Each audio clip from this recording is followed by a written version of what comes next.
It was a typical evening rush hour in Baltimore, with people scattered across the 5:15 bus heading downtown, eager to make their way home after a long day. The bus was crowded, the air stifling, with the low hum of conversation filling the space. At the back of the bus, an elderly black man sat in the corner. His presence went unnoticed by most of the passengers. After all, he was just another face in the crowd.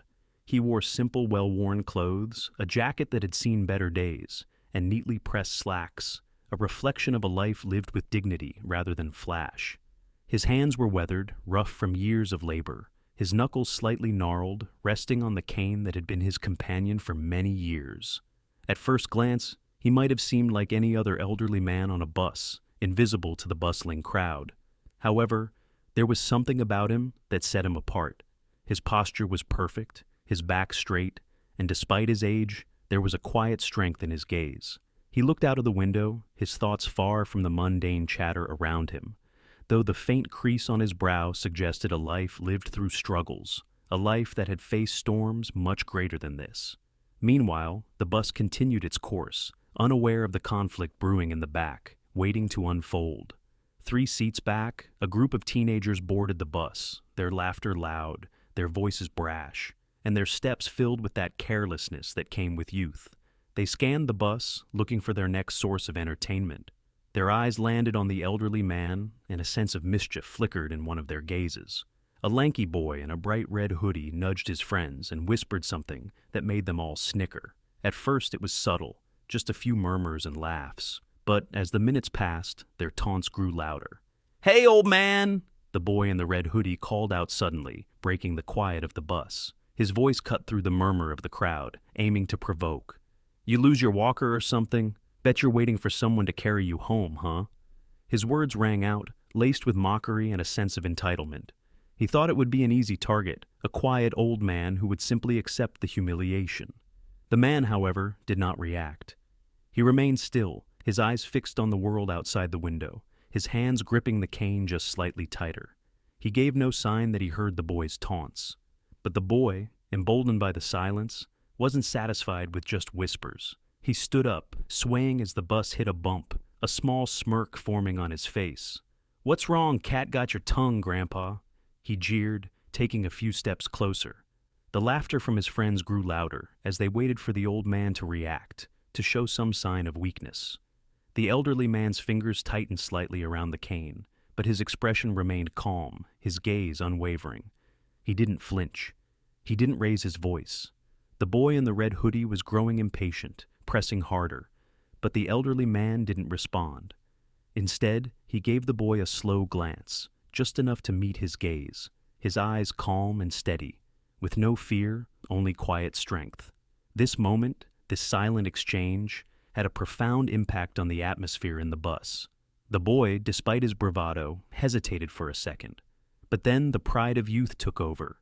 The boy's smirk deepened, and he leaned closer to the old man, his words dripping with sarcasm. "What's the matter? Too good to talk to us?" he sneered. "Probably can't hear us. You need a hearing aid too?" The elderly man, though still calm, felt the weight of the moment. His hand tightened ever so slightly around the cane. The bus was now filled with a palpable tension as more passengers began to take notice. Some glanced at the boy, some at the man, and others kept their heads down, pretending not to notice the confrontation brewing. The boy continued, his words sharp and cutting, calling out to the elderly man in a mockingly childish way. "Look at him. Probably thinks he's some kind of king or something. Yeah, maybe he's gonna knight us with that cane." But the elderly man remained steady. His face betrayed no emotion, no sign that the taunts were affecting him. It was as if the noise around him, this teasing, this mockery, was nothing more than a distant echo from a world that no longer concerned him. Instead, his mind wandered to a time long ago, a place where the stakes had been far higher than this bus ride in Baltimore, a place where survival wasn't a choice but a necessity. The man's mind wandered back to another time. It had been many years ago, in the humid swamps of Vietnam. He had been much younger then, barely more than a boy, thrust into a world of chaos and violence. The deafening roar of helicopters, the sharp staccato bursts of gunfire, and the constant tension. His body had been taut, his senses heightened. Every nerve had been on edge. He had survived, Not because of luck, but because of instinct, because he had learned the hard way what it took to stay alive. The boy in the red hoodie, in his prideful youth, had no idea what strength truly looked like. He didn't know the weight of real challenges, the kind that war had taught this old man, the kind that had tested his very soul. The elderly man had seen it all before. He had watched his friends die in battle, their faces forever etched in his mind, their sacrifices carried in his bones every day. And now, decades later, he was facing another test. But this time, it wasn't a battlefield. It wasn't gunfire or grenades. This time, it was a young boy on a bus who thought he knew what strength was. The boy, undeterred, leaned in even closer, his mockery now laced with irritation. "Say something," Red Hoodie demanded. "Cat got your tongue again, Grandpa?" The elderly man's thoughts snapped back to the present. His grip on the cane tightened again. But it wasn't anger he felt. It wasn't hatred or bitterness. It was something deeper, something more profound. It was the weight of experience, the kind of experience that had taught him the true meaning of strength, of discipline, and of respect. The old man's voice, low but firm, broke the tension. "Respect is a lesson some people only learn the hard way," he said. His words, simple but powerful, hung in the air. The teenagers paused. For a brief moment, there was silence, and the boy in the red hoodie seemed to falter, unsure of how to respond. His bravado cracked just slightly as he processed the unexpected words, but pride, as it often does in youth, took hold again. "Oh, so you talk now?" Red Hoodie jeered, trying to mask his discomfort. "Respect, huh? That's rich coming from someone who can't even stand up for himself." The old man's eyes narrowed slightly. He didn't flinch. He didn't raise his voice. Instead, he looked at the boy, his gaze steady, his words deliberate. "You think strength is loud, don't you?" he said. "You have no idea what strength looks like." The bus was silent. Every passenger was now fully engaged in what was unfolding. Even the boy's friends, who had been laughing just moments before, now exchanged glances, their expressions softening. The old man wasn't backing down. He wasn't scared. He wasn't angry. He was simply teaching a lesson. The boy stepped closer, trying to provoke the elderly man further. "Why don't you show us then?" he sneered. "Let's see how strong you are." The elderly man took a deep breath. He didn't respond immediately. He didn't need to. Instead, he slowly stood up from his seat, his cane steadying him as he rose. The action was measured, deliberate, as if every movement was controlled. He was no longer just an old man on a bus. He was a man who had lived through battles, both internal and external, and now he was preparing to show these young boys what real strength looked like. As the elderly man rose slowly from his seat, the bus seemed to shrink around him. His movements were deliberate, calm, but there was an undeniable sense of purpose in each step. The boy in the red hoodie, who had once been so full of bravado, now hesitated for a moment, his smugness faltering. The old man was no longer just a target for mockery. He was standing, not with fury, but with a quiet dignity that commanded attention. For a split second, the bus was still, the tension hanging thick in the air. The passengers, who had once pretended not to notice, were now fully aware that something significant was unfolding before them. They watched in silence, their eyes darting from the old man to the boy and back again. "Want me to prove something?" the old man asked, his voice low but firm, carrying through the hushed atmosphere of the bus. He didn't raise his voice, but his words were like a quiet storm gathering force. Red Hoodie, though shaken, tried to maintain his bravado. "What, you gonna hit me with that cane, old man?" he sneered, his voice dripping with mockery. He took a step back, sizing up the elderly man, but this time something had shifted. The old man didn't seem like the frail, vulnerable target he had imagined.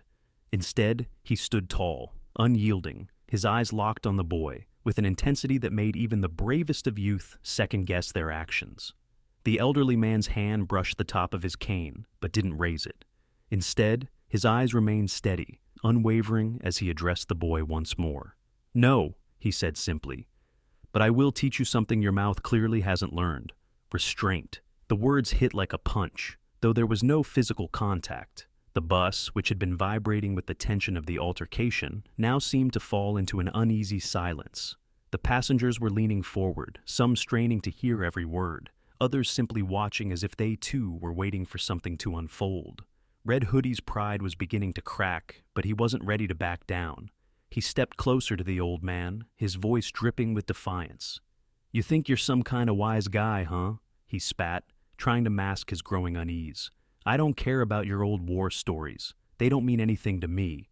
The elderly man didn't flinch. Instead, he looked at the boy with a mixture of sadness and understanding. "Careful, son," he said, his voice steady and full of quiet authority. "Sometimes, stories are all that keep you from making the same mistakes." The old man's words hung in the air, not like an insult, but like a warning that the boy didn't quite understand yet. "You don't know anything about me," Red Hoodie retorted, his voice losing some of its earlier confidence. But there was still defiance in his posture. "What's your story, old man? You think I'm scared of you?" The elderly man leaned in slightly, his gaze never leaving the boy. "You remind me of someone I used to know," he said, his tone carrying an edge that caught the boy off guard. "Oh, yeah," Red Hoodie scoffed, trying to play it off. "Who's that? Your old war buddy?"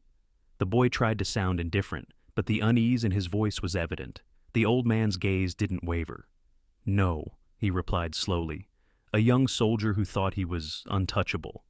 He paused for a moment, letting the words sink in. "He learned otherwise." The boy snorted, trying to laugh it off, but his friends, once eager to join in on the taunts, were suddenly silent. The laughter faded into nervous chuckles, their bravado cracking in the face of the old man's calm strength. "You're just an old has-been," the boy muttered, trying to salvage some of his earlier arrogance. "Nobody cares about your stories." The old man's lips curved into a faint smile, not amused, but knowing. "Careful, son," he said softly. "Sometimes stories are all we have. You're lucky. You don't have to learn these lessons the hard way." For a moment, the boy didn't know how to respond. His friends, who had once laughed and egged him on, were now shifting uncomfortably in their seats. The old man had cracked through the facade of bravado the boy had worn so proudly, exposing the fear and insecurity underneath. The bus continued to rumble down the road, the tension still palpable. The old man, though steady in his posture, had an air of quiet power about him. He wasn't just standing, he was giving a lesson in respect, in strength, in understanding. And it wasn't just for the boy, it was for every passenger on that bus. The old man's gaze swept over the group of teenagers, his eyes lingering on each one of them, as though silently challenging them to reflect on their actions. "You think this is strength?" he asked, his voice once again carrying through the silence of the bus. "Posturing, loud words, trying to embarrass someone in public, that's not strength, that's fear." Red Hoodie's shoulders tensed, his fists clenching at his sides. He wasn't prepared for this kind of confrontation. He had expected to intimidate, to embarrass the old man. But now, in the face of quiet strength, his own confidence seemed small and hollow. "Fear that the world will see you for what you really are," the old man continued, his voice unwavering. "That's what this is. It's not strength. It's the fear of being nothing, and you're hiding behind it." One of the boy's friends, a stocky teenager with a backwards cap, finally spoke up, his voice low and uncertain.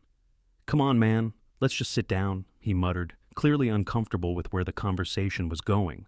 But Red Hoodie wasn't ready to let it go. His pride wouldn't allow him to back down in front of his friends. "You don't know anything about me, old man," he shot back, though his voice lacked the earlier bite. The elderly man's eyes softened just slightly, and his tone shifted, becoming gentler. "I know more than you think, son," he said quietly. "You see this cane?" He gestured to the worn stick that had been his companion for years. "It's not just a stick, it's a reminder. Every scar, every ache in these bones comes with a story of battles fought, not with fists, but with courage, discipline, and honor." The elderly man's words hung in the air, and for a moment, Red Hoodie said nothing. His eyes flickered with uncertainty, but he quickly masked it with a shrug, trying to maintain his tough exterior. But his voice, when it came, lacked the earlier bravado. "Yeah? And what's that supposed to mean?" he asked, though his words seemed less certain. The old man's gaze never wavered, and his voice was soft but firm. "It means you've never had to earn your strength. You've never had to learn what it truly means to carry the weight of your actions. You've never had to fight for your life, or watch your friends die so you can live. You think strength is about how loud you can be, how tough you appear. But that's not strength, son. The boy's posture faltered. His fists, which had been clenched moments ago, relaxed, and he slowly looked away from the old man, his gaze falling to the floor. For the first time, Red Hoodie was faced with a kind of power he couldn't match. Silent, unyielding, and grounded in experience, not empty posturing. The passengers, too, were silent, each of them processing the gravity of the moment. Even those who had been bystanders, those who had remained silent out of fear or indifference, were now realizing they had witnessed something far beyond the usual confrontation. This was a lesson, one delivered with quiet dignity, and it was about to change the atmosphere of the entire bus. As the old man finished speaking, there was a quiet, almost reverent pause. Red Hoodie remained still, his body tense, but his mind clearly processing the old man's words. The tension on the bus had shifted. It wasn't just the teenagers who were affected by the moment. Everyone in the bus, from the middle-aged woman sitting near the front to the young man at the back, was grappling with the weight of the exchange. The old man straightened slightly, his cane steady in his grip, as though the lesson had been taught and his role in it was now complete. He turned toward the bus door, his eyes sweeping briefly over the passengers as he prepared to leave.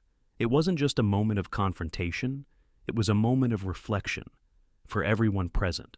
The young man in the back, who had earlier been wearing headphones, now spoke up. His voice was tentative but respectful. "Vietnam, right?"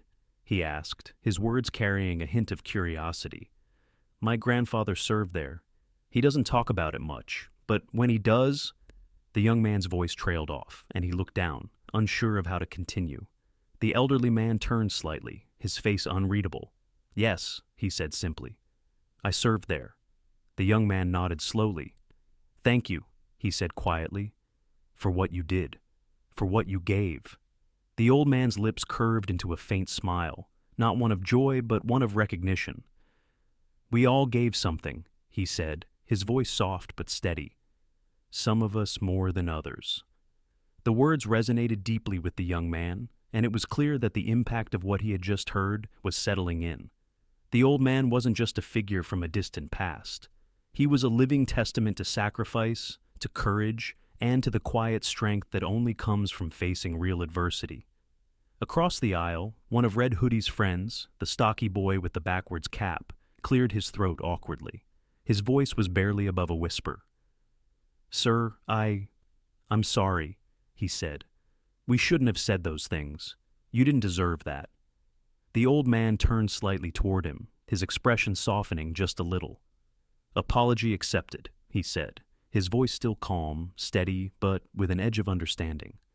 "But remember, respect isn't something you give just because someone demands it. It's something you give because it's the right thing to do." The boy nodded quickly, his face flushed with embarrassment. He glanced around at his friends who were also avoiding the old man's gaze, their earlier bravado now replaced by quiet shame. Red Hoodie, still silent, shifted uncomfortably in his seat, the weight of the old man's words now clearly sinking in. The bus continued its journey, but the mood had shifted. The energy that had once been filled with mockery and bravado was now subdued, reflective. The old man stood for a moment longer, his cane resting lightly in his hands as he surveyed the bus, his eyes meeting those of the passengers who had been witness to the lesson. Then, as the bus slowed to a stop, he turned to face the door, preparing to exit. As the door opened, the old man paused, turning slightly to address the bus. His voice carried, clear and resonant, to the back of the bus where the teenagers sat, their heads now lowered in shame. "Kindness and respect cost you nothing," he said, his words cutting through the silence, addressing no one in particular but speaking to everyone. "But withholding them can cost you everything." He tapped his cane once on the floor and stepped off the bus, his gait steady, his presence lingering long after he had left. The bus remained silent, the hum of its engine the only sound as it pulled away from the curb. The passengers, lost in their thoughts, reflected on the profound impact of what they had just witnessed. Conversations that had once filled the air were now hushed whispers, or absent altogether. The teenagers, once so full of bravado, were now subdued. The lesson in dignity and respect had been taught, not with force, but with quiet authority, and for many, it would stay with them long after the bus ride ended.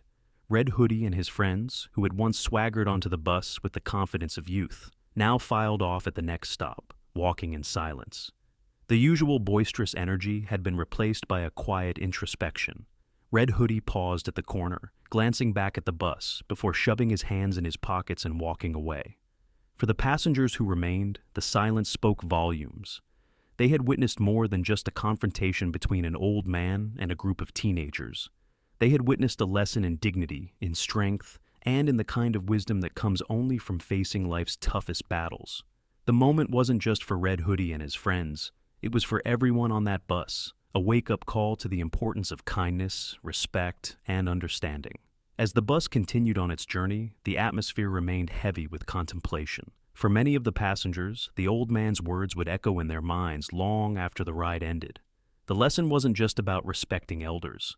It was about understanding the weight of someone's journey, the battles they've fought, and the strength it takes to walk through life with quiet dignity. Red Hoodie and his friends had learned that lesson the hard way.